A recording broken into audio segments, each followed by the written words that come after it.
Life is complex. So is our mental health.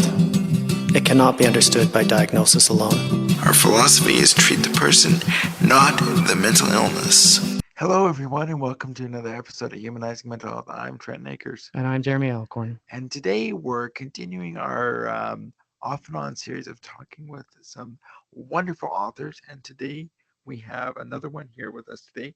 Her name is Andrea Merkl. Did I say your last name properly? Yes, that's correct, Merkl. Okay, good. Yeah. Yeah, welcome, Andrea. Andrea is an author of a book. I'm going to bring this actually up to the screen so that people can see it better.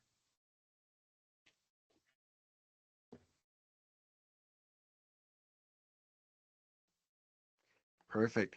Yeah, and like as we're doing that, I think the main title of the book itself can be a little bit surprising, but I think what we really want to do is highlight the subtitle of that: Healing, Self-Betrayal, and Complex PTSD or C-PTSD. And so I imagine that the name, The Gift of Infidelity, was intentional to grab people's attention and also to represent an experience that you had in which it wasn't just about injury, it was about actually becoming stronger.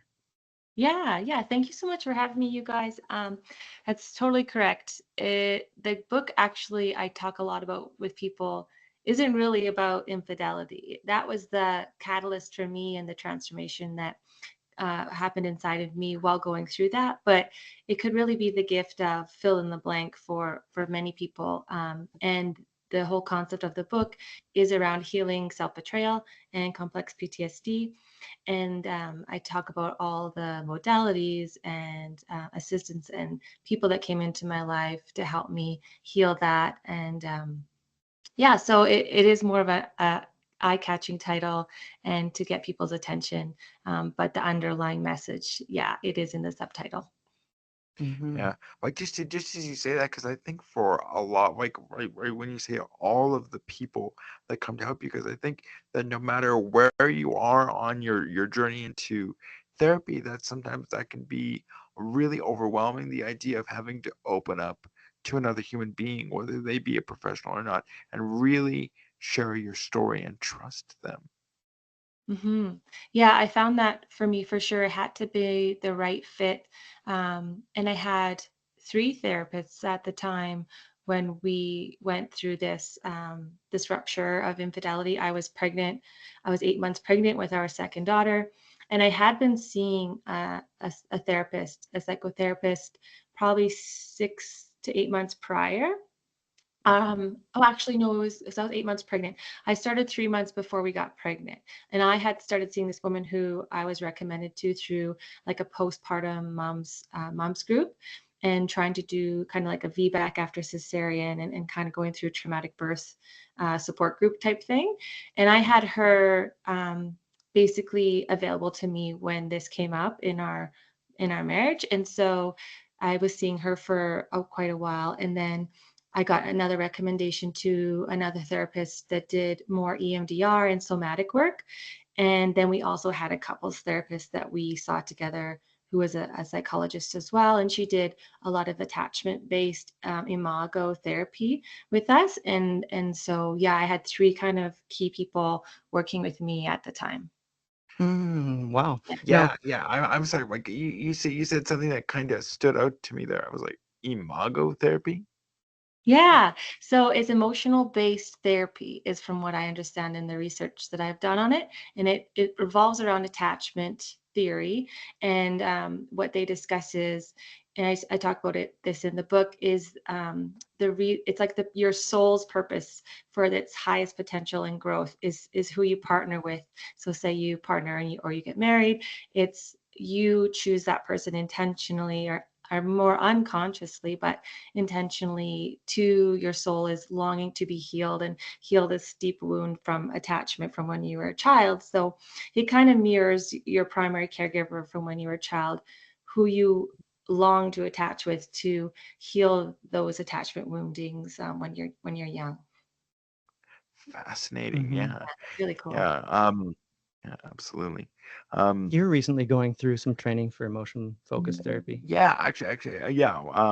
As the recording of this podcast, yeah, like Oh, I cool. just had my first 2-day weekend, and it's really interesting, like to think about, yeah, like going back through, sort of gaining that insight and being able to, say, okay, really, it's not really about, like as they talk about in the or on the last day of the training, where it's not really about gaining the skills, but it's first about gaining that understanding of yourself, how that really shapes you. And then from there, then on the final round, like really, then putting through those skills to make that behavioral change. But you need that secondary understanding of yourself first. Hmm. Hmm. I also have a Yeah. question for you. Yes, for So, sure. for our viewership, our listeners, can you please define what CPTSD is? Oh, sure. So complex PTSD is, I guess it would, I don't like to call it something that you, like a label, but it would be a condition or something you are experiencing in your body from a trauma that happened. So post traumatic stress syndrome is PTSD, and that usually occurs through maybe one traumatic event, maybe a car accident or a death or an assault or an attack, something that maybe happens one time, where complex happens over a period of a longer time, a repetitive occurrence. So for me, I had a repetitive occurrence of childhood sexual abuse from probably about 5 to 7 years old, around there. And this was something that was dissociated from. So I didn't have any memory of it until I was in therapy doing EMDR, going through this rupture of infidelity that brought up that original betrayal. And I was 36 at that time. So I only had good memories of this person. It was somewhere where I went for childcare, like babysitting after school. It Mm. was a family friend. And the more research I did within childhood sexual abuse, it's usually like a 90%. It was like the stat of it's someone that you know Hmm. and trust. And so complex PTSD is a reoccurring trauma or incidents. And it essentially gets trapped inside your body, this occurrence or reoccurring occurrences, and that causes distress. It can cause dissociation. It can cause like you're stuck in a dysregulated state. So fight, flight, or Hmm. freeze, and most often it's freeze because you can't escape kind of what's happening to you. Hmm. So again, I guess the tools that I lay out in the book are what helped me get through this and I guess transform my inner world so that I don't get the reoccurring symptoms that I used to have from complex PTSD, would be like living in a lot of fear, extreme fear, living in having like flashbacks, other things that relate to being dissociated. So you're not really in the present moment. You're always distracted. You can't really have a lot of good focus. You don't often have good memory of childhood. And yeah, just dissociation, it was the biggest one for me. So learning to be in my body now as an adult was something that I lived with without being able to be kind of like safe, feeling safe in my body or feeling these ranges of emotions inside my body as well. Hmm. You And could guys you could also? probably define it a lot better, like No, no, no, no, scientifically, no. That but that sounded very, yeah, very good. Like as you say what you're talking about, uh, one metaphor is looking at this like we're an archaeologist, right. and we're going through one layer to the next as you uncover the ground and Yeah. see what got stacked on top of what and how's that strata happen. Um, so definitely, and so a lot of people that have a complex post-traumatic stress disorder have never actually had a big T trauma. Like they've never had something like sexual abuse, Yeah. but they still might have a complex post-traumatic stress because of what would be much more mild isn't the right word, just not as obvious. So Yeah, Okay. um, I would almost say it's almost like small little cracks that kind of build up over time. death of 1,000 cuts. So Yes. Oh, yeah. they're not getting what they need at home. Perhaps their parents are not together. They never had anything to do with their father. Their father never had anything to do with them. Mom has Right. to work all the time. They're left at home alone. They don't make connections at school. They're bullied. All of Hmm. these things actually layer on, and then they might not actually end up with the exact symptoms of post-traumatic stress. It might actually be a generalized anxiety disorder or a depressive disorder, but the foundation is still the small t complex trauma. Hmm. Mhm, That makes sense. mhm. Yeah, Yeah, another doing question. the Sorry. research, sorry, in doing the Sorry research, for I'm interrupting. seeing that yeah, it can even be like you're saying, like neglect is like could be even more traumatic than having something like sexual abuse happen because Mm, as a child, like you're saying, you're not getting the needs met by your primary caregiver. Um, yeah, so that's very interesting. It's so mhm. complex, like to do with the name and how it affects you as you go into adulthood. Really starts to make sense of like why I live my life the way I do, or Mhm. those thoughts that I've had, or in my case, having anxiety throughout my whole life, having these feelings of fear. Definitely, it all started to make so much sense as I uncovered more and more. Yeah. And I'm also curious, can you tell us or define EMDR, what it is, how it works, how it worked for you? For sure. It was definitely such a key healing modality. So EMDR is eye movement desensitization and reprocessing. That's right, right? Mhm. um, yeah, you guys are the doctors. Mhm. So essentially, it's reprocessing a traumatic memory, seeing, and for me, it was seeing it almost from a bird's eye view or like a third party, but I also was feeling it inside my body. So it helped me to remember an event without the extreme feeling of like terror for me being associated with the event. So it lessened, even after one session, she would ask like how heightened I would feel of these emotions at the beginning of the session. And at the end, it would go from like a 10 to a 2. And then we would do that weekly for years. I did it for many years with my therapist. So for me, we did it, it's a bilateral um, movement in the brain. And so we would put on earphones. And so I would have the music rotating, like going from one ear to the other, but you can do it with like tapping from on one arm or leg, or some people do it with the eye movement. But essentially, it's going from left brain to right brain. And yeah, I would put the earphones on and we would still be talking. So we would bring up traumatic, um, anything that was bothering me. So I guess traumatic doesn't have to be as severe as that, but it can be unsettling or disturbing or frustrating. So for starters, we were doing this around infidelity. So I had even an area of the city that I felt very triggered by because I knew the person that my husband had an affair with lived in a certain area, because that's how I found out about the affair, was like location history. So this area of the city, we would work on that, and I wouldn't want to go in that area. I'd feel like upset every time I went there. I could feel it in my body. I was feeling unsettled, heightened emotion. And so we would talk about that in our conversation while listening to the music. And then after a few sessions, for example, that I felt no unpleasant feelings towards it. I could go to that area. I was fine. I didn't feel upset, angry, scared, frustrated. I just felt like a neutral, calm feeling.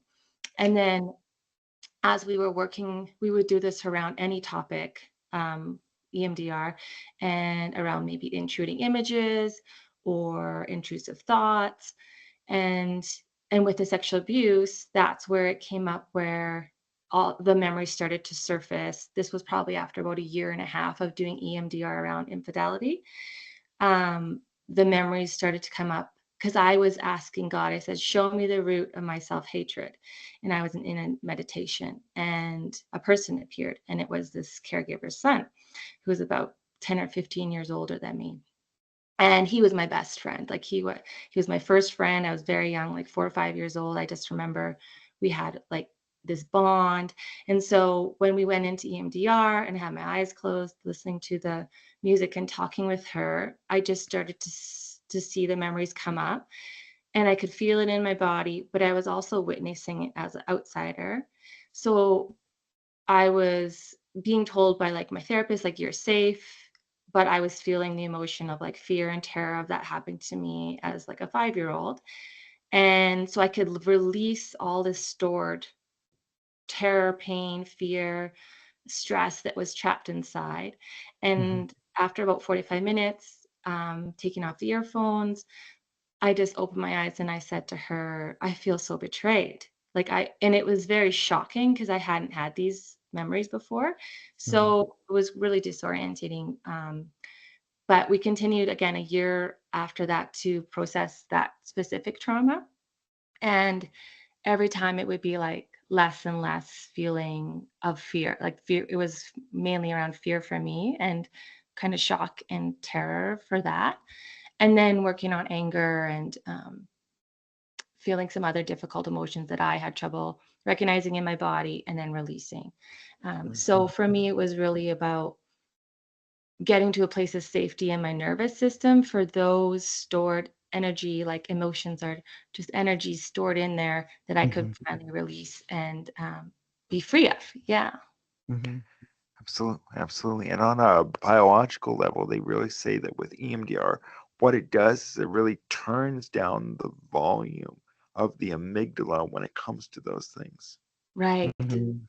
Yeah, and I want to also point something out that I think is really important, kind of along the way, like so that link at the very start that you talk about, um, self-betrayal.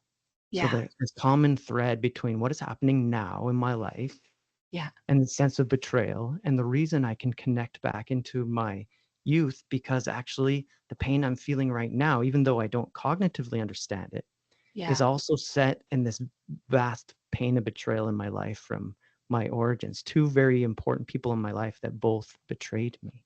Yeah. Mhm, Exactly.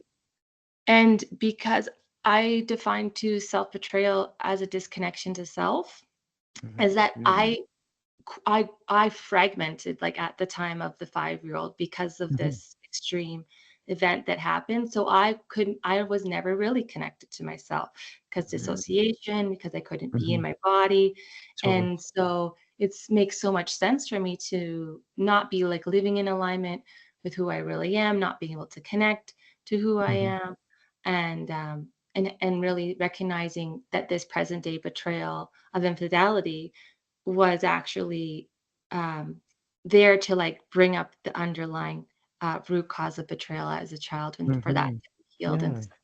I think of it as, like, this divine intervention for Mhm. my true full self to be, Right. This is transformed and where yeah. that notion of gift comes in, right? This is where it Yeah, became a gift because it got me to be able to heal the other part.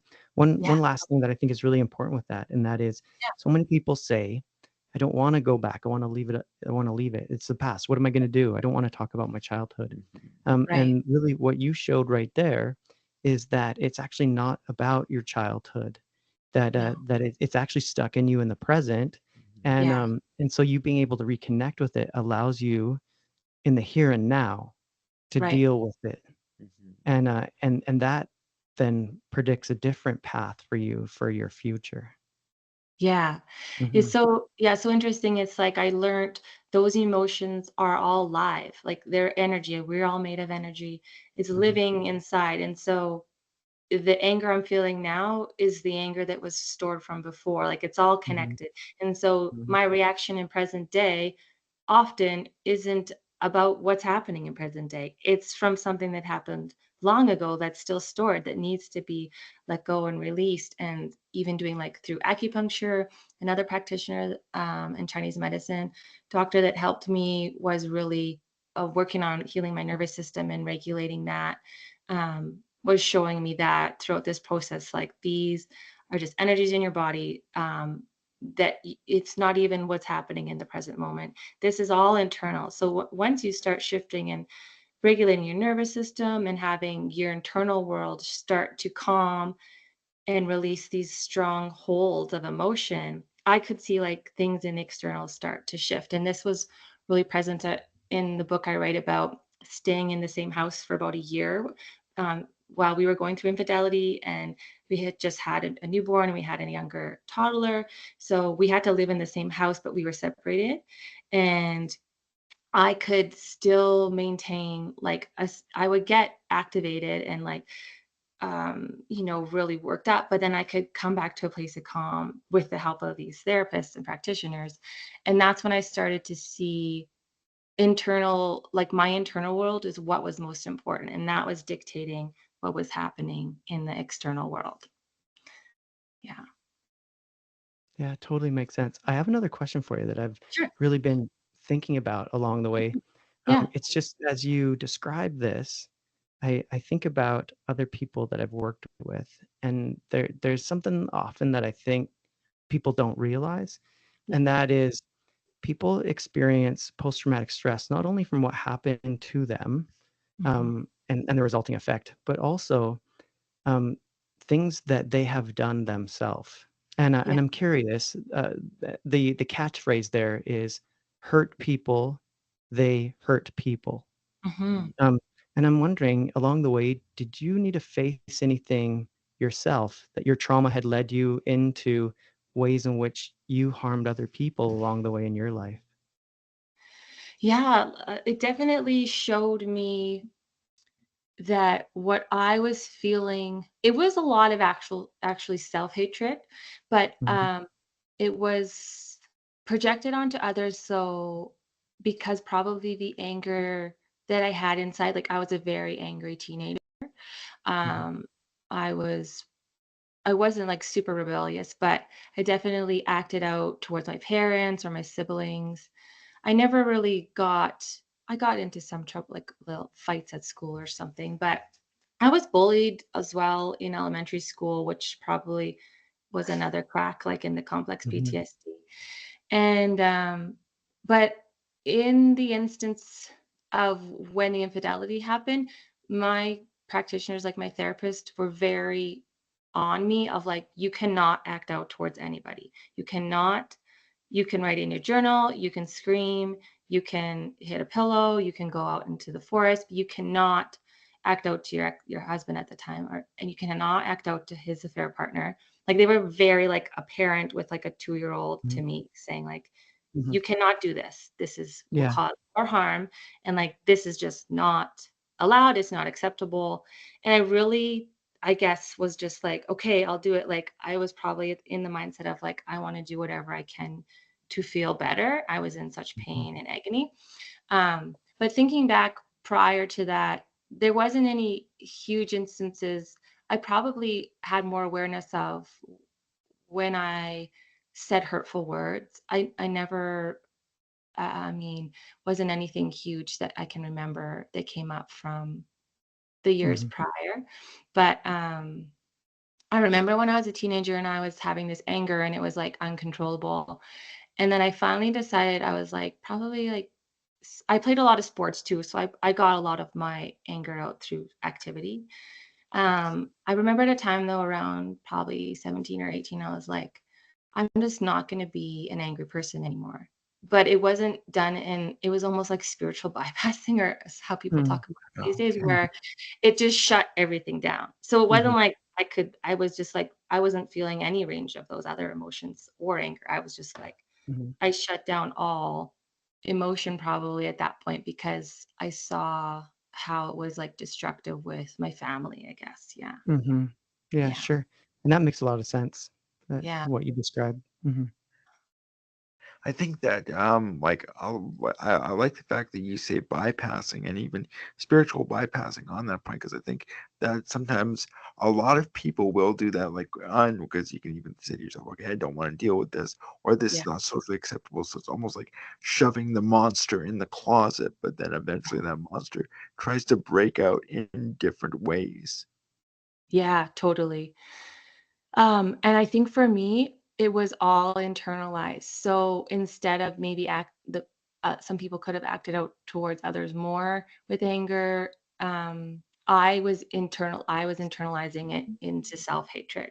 So when mhm, I was like, I'm not going to be an angry person anymore, I took on a lot of the self-hatred and blamed myself, or had just like the strong sense of like, hate and rage that came from what was happening, like happened to me as a child, then just got Mhm. internalized. And I didn't have an awareness of this. Like, if you would ask me in my 20s or 30s, like, I would have just been like, oh, I have self love and I speak nicely to myself, or I Mhm. treat myself kindly. And I write about this in the book. But like, when I started to have more awareness and capacity to be in the present moment through meditation and these other modalities of like healing my nervous system and not being dissociated, because I lived most of my life just being dissociated, daydreaming, trying not to be actually present, to avoid probably all these feelings that I was experiencing inside.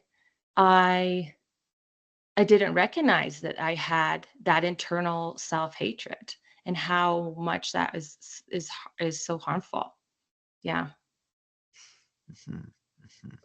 And I almost wonder like where it's because you're going back like all the way through childhood, but then too I can imagine it's almost even having to have that acceptance in that moment of like when you were disassociating and not just kicking yourself like, darn it, I wish I would have done this sooner.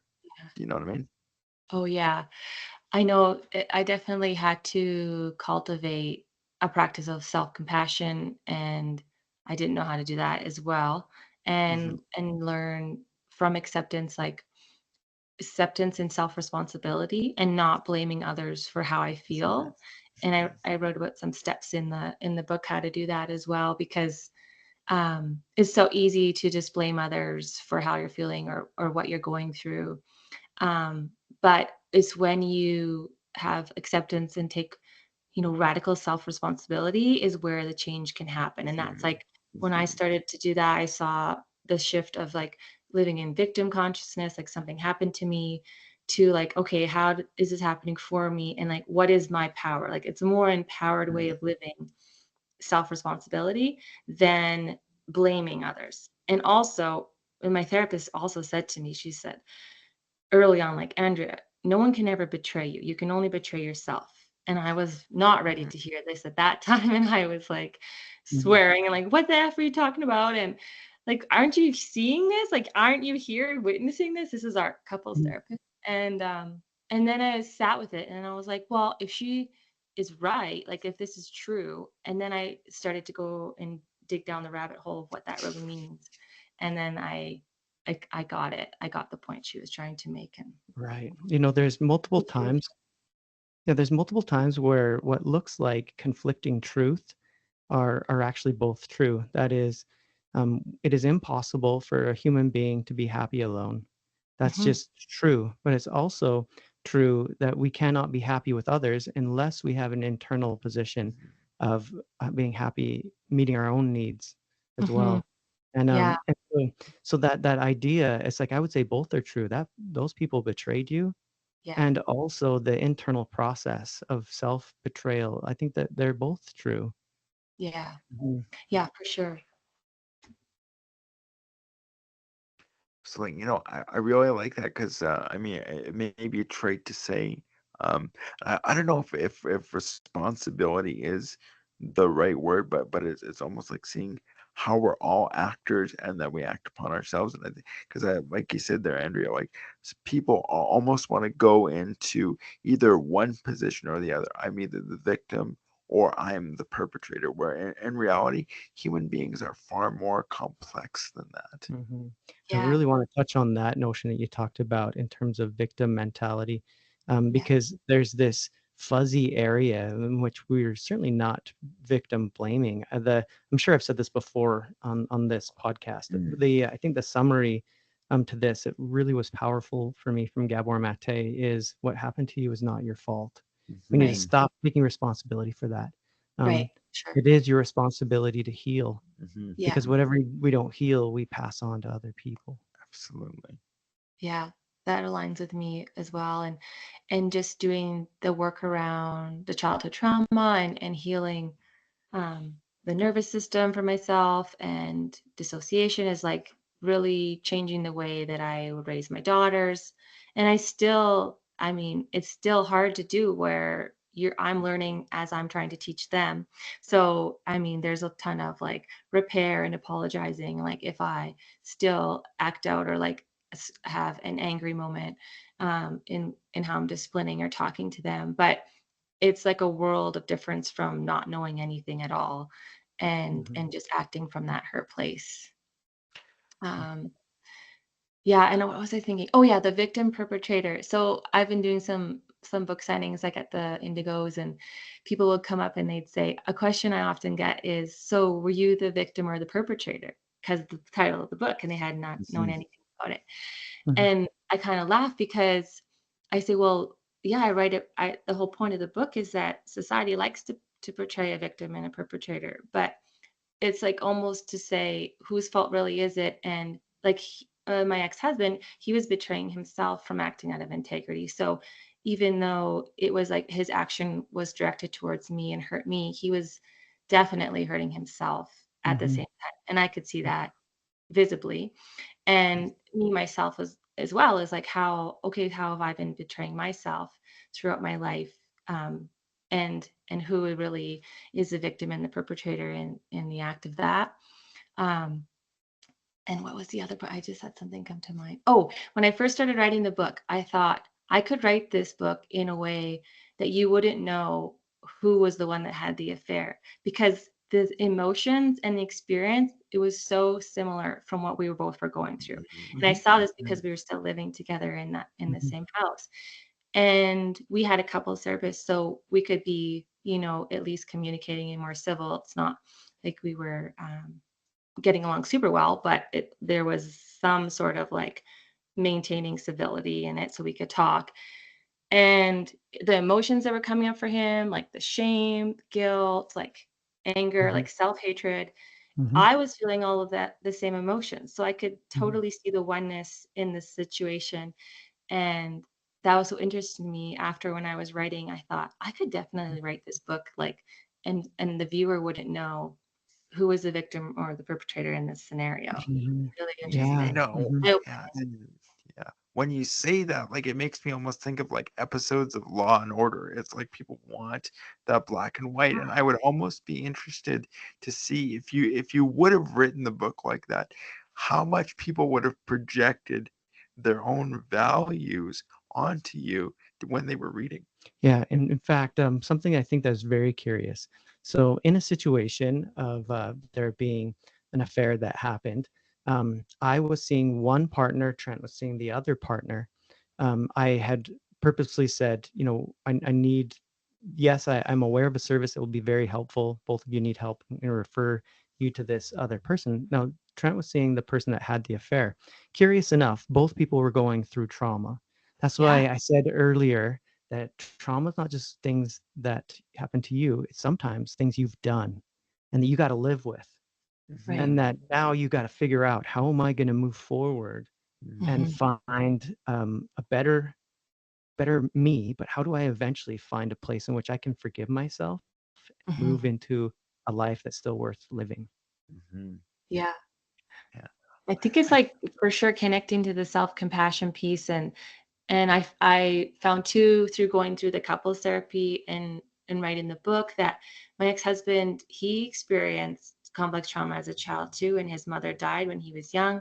He experienced a lot of turmoil, and that just the understanding and the perspective brings a whole new light to a scenario of like the situation on why hurt people. And again, Mhm, it doesn't make it right, and especially around abuse, mhm, that it doesn't make it okay. mhm, But again, in the research and the statistics, a lot of people who are repeat abusers have been mhm, abused themselves. mhm, And that is a compassionate component. It doesn't mean you don't have boundaries or you don't follow the law, and you have people who implement like rules and structure. But it almost just releases you from the scenario. And that's what I found about forgiveness was like, I don't have to think what they did was okay, but I can mhm, release these negative emotions that are attached to it and release mhm. any thoughts and feelings of this happened to me, and become more empowered in a belief of like, I can be who I choose to be now, and this is me now, and this is how I'm going to live in integrity and how I'm going to live in compassion and offer that to other people. Mhm. Yeah. You know, it reminds me of one of the stories that Dr. Mate tells in the Myth of Normal. So there's an individual that had been badly injured, lost limbs in an IRA attack. Yeah. And years later, they were volunteering with an organization working in a humanitarian situation, Mm, Yeah. and they came to a place in which everyone was in a great deal of danger. An Right. individual that had been with the IRA then carried her on his back Wow. for miles to get mm, her out. And this Wow. position of being able to recognize and understand that of letting go of true healing comes from a very deep place where we're able to allow people to be different, allow people to understand that they came from a place of trauma. It does not make their actions the same or Yeah. make it okay. But what it does do is maybe sometimes people can heal together. Totally. And someone that has caused a lot of harm in other people's lives can carry someone on their back for miles. That's amazing. That's an amazing story and example of grace and compassion and humility and recognizing that no one is better than anyone else. That we're all the same. And absolutely. I'm just thinking to myself, I would have loved to have been there for the integration of that moment with that person. Right. Like where like would it have been like one of those long drawn out moments, or would it have almost been? Because sometimes at that moment, like I found with some people is that it can almost be just that simple realization, and then bang, it's Yeah. almost like a stone in the lake that just shakes up all that Oh yeah. ice. Yeah. it's almost All like ripples. heart coherence where your heart radiates like a radius outside of your body. And even Mm, with like our nervous systems and neural pathways are like talking to each other. So like it could be just like an instance like total healing. It's like Mhm. miracles. That's what I consider to be like Mhm. miracles. mhm, Yeah. mhm, Tell us how your life is different now that you've mm. gone through this healing. Yeah. I'd say my life is a lot calmer now. And it's um it's more full. I feel less you know hatred or agitation or disruption. Like I feel more aligned with like the flow of life. And I feel like I used to really have to plan before everything, and now I don't really plan anything. I just kind of feel more adaptive to scenarios. And I definitely feel the range of emotions more strongly now with joy and peace and love. I still have anger and rage and sadness that comes up, but then I can quickly come back to homeostasis and a sense of calm and peace in a much faster time. And yeah, it's been 6 years since the the discovery of the affair and then the separation, and our daughters, um, we co-parent, and so they're feeling a sense of love and collaboration and like friendship between their parents still, and with their dad stepmom. They recently split up, but up until now they were parenting together. And so just seeing like, I don't know, the level of forgiveness or grace that comes through, and I don't ever take responsibility for that. Like I feel like that's something that's like a divine higher power that comes through somebody when there's this action towards others that's just love and peace and joy, and the release of all the hatred and negative thoughts and feelings. So I just think that, yeah, it's probably quite drastically different. Like I am more in a calm, regulated state. Like my nervous system is in a way more regulated state. I'm able to be present, the present moment in conversations. The awareness is way higher and heightened. So I can tell like, oh, if I would go into dissociation, or like I'm just going to watch a show if I'm to calm down, or I don't like I can see if like, oh, if I were to have a glass of wine right now and choose differently, because like I'm not choosing to then dissociate from something. It's more like doing it out of a more like calm mindset of, oh, I'm just going to enjoy this with like a glass of wine with a meal and not drink to dissociate or to feel better. So just a recognition around those things and how to like living the daily life, I guess. But I think the biggest thing is more like in line with the flow of life and understanding there's always going to be change and there's always evolution, like every second, every minute, things are evolving. And to be able to flow with that and know I have this faith in higher purpose and connection of like things are orchestrated way beyond what I know and can control. And I'm a piece of that interconnectedness and oneness with all that exists here. And so it's easier for me to be more adaptive, where I was probably the opposite of that, probably because of the control and fear that I needed to manage. Absolutely. Yeah. Yeah. Yeah. I love that, Andrea, and I think that that's well, that's a great place to leave to start to end the episode here. I wanted to highlight the fact that like where you say that you can come out of your window of tolerance, and recognize that you're hyper aroused or like Yeah. feeling slightly disassociated, but then go back. Because I think for a lot of people, when the like no matter where they are in their mental health journey, I've heard this quite frequently, where it's like, I want to feel good all the time, I want to feel Yeah. present all the time. But that, while that would be wonderful, that's not Yeah. always possible. Realistic, Right. yeah. Yeah. Totally. Yeah. So and just saying the fact that you've done all this work and that's kind of how the nervous system works is really empowering. Absolutely. Now it's time for a shameless plug. Yes. All right. So, where can people get your book? Okay. So it's available on Amazon Mhm, online. It's available at Indigo online mhm, and other booksellers like Barnes and Noble, if you're not in Canada, online as well. And it's in some stores in Indigo in person. And mhm. I'm working on getting it distributed in more stores while I'm going to visit stores in different cities. So I'm based in Calgary. And so a lot of the local stores have the book here.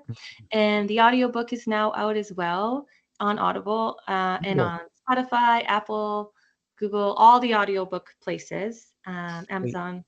Yeah, so that was a really fun process. And it's narrated by myself. And Awesome. yeah, that's where you can Okay. find it. And also, we're going to put links in the show notes. So can you Okay, perfect. please send us links to all of the spots that it's available? And Yeah. also, send a link if you have like a website Oh, um, sure. or anything of that nature, or your social medias as well, so people can connect. Oh, great. That would be wonderful. Mhm. Will do.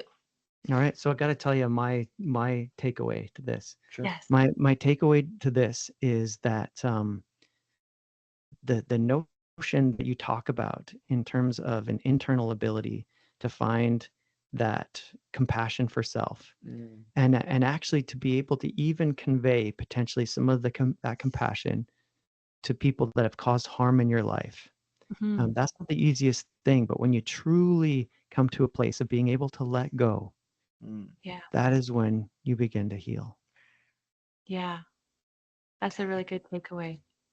You stole the topic that I was going to talk about because honestly, like I really appreciate the fact that when you talked about this, that that so often you look at, like, because people can be really into true crime or different things like that, where you did show compassion for yourself and on your own healing journey, and also eventually compassion for your ex-husband. Because I think that like like Jeremy said, that's where the true healing begins. And I can only imagine for people out there, how that hopefully will be something that they can eventually aim for if they're going through something similar as well. Mhm. Oh, that's I hope beautiful. for peace for all of our listeners, and I hope that this message of you showing how you came to that peace Hmm. is a motivator towards them being able to find their peace too. Absolutely. absolutely. Me too. On I that wish so note, too. Thank you. oh, oh, sorry, you were going to say something there, Andrea? No, I said I wish that as well. So thank you. Mhm. Awesome. Yeah. Is there any parting words you want to leave our listeners with? I think that just brought up to me feeling the self-compassion for yourself and towards others. It's like a freedom. So it's setting yourself free and it's also setting the other free. And I think that's what everyone is striving for while they're here, living this life. So I think that's kind of a beautiful thing to experience. Mhm. Yeah. Awesome. Awesome. On that note, I'm Trent Akers. And I'm Jeremy Alcorn. See you next time. Thank you for joining us today. We hope that this message has been as meaningful to you as it has been to us.